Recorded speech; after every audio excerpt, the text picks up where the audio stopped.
Assalamualaikum warahmatullahi wabarakatuh. Perkenalkan, nama saya Ari Nugroho, NPM 21100105676 dari kelas 1 NREK Pagi Banjarmasin, Prodi Teknik Informatika, dengan hobi bermain gitar. Moto saya di sini adalah jangan hanya menunggu, tapi ciptakan waktu untukmu sendiri.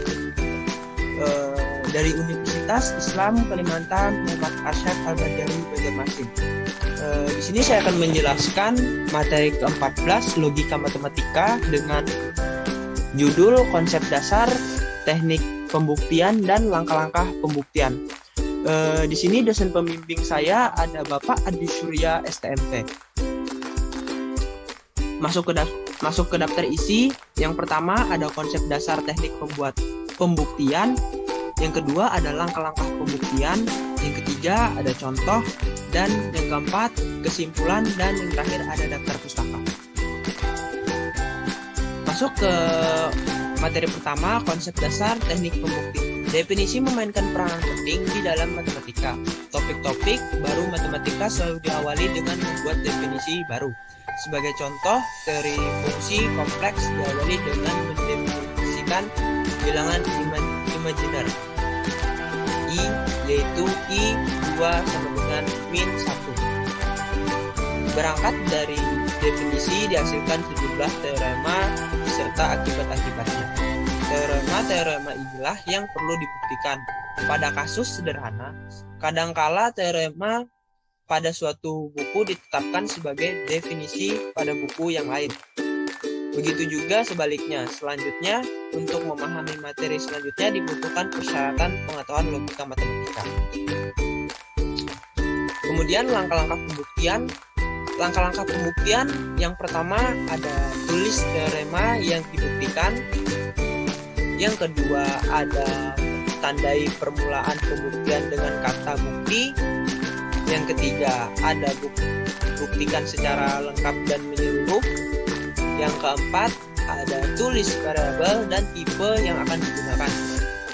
Yang kelima, bila ada sifat dari variabel yang digunakan, tulis sifat tersebut dengan lengkap dan jelas.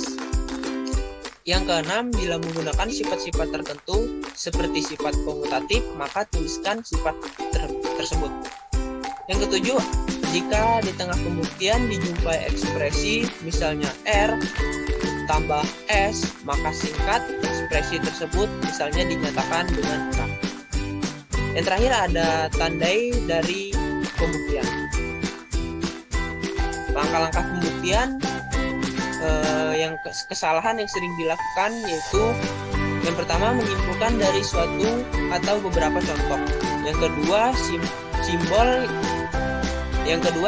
yang sama untuk dua hal berbeda. Yang ketiga melompat kesimpulan padahal sebelum.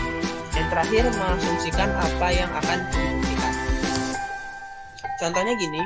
Yang pertama, buktikan bahwa untuk semua bilangan genap n antara 4 dan 30, n dapat dinyatakan sebagai jumlahan bilangan prima. Penyelesaiannya dengan pengecekan satu persatu. Maka 4 sama dengan 2 tambah 2, 6 sama dengan 3 tambah 3, 8 sama dengan 3 tambah 5, 10 sama dengan 5 tambah 5, sedangkan 12, 5 tambah 7, 4, 14 sama dengan 11 tambah 3, 16, 11 tambah 5, 18, 11 tambah 7, 20 sama dengan 13 tambah 7, 22, 17 tambah 5, 24 sama dengan 19 tambah 5, 26 sama dengan 19 tambah 7, 28 sama dengan 17 tambah 11, 30 sama dengan 11 tambah 19. Baik, kesimpulannya di sini adalah belajar matematika dengan cara memahami bukti itu tidaklah mudah. Dibutuhkan waktu untuk memahami matematika sebagai bahasa logika. Juga dibutuhkan wawasan matematika yang luas untuk belajar membuktikan fakta-fakta yang lebih rumit. Di dalam bukti termuat nilai-nilai strategis yang dapat melatih kita berpikir secara logis. Keindahan matematika juga banyak terdapat pada harmonisasi penalaran dalam bukti tersebut. Mungkin cukup sekian penjelasan materi ke-14, logika matematika.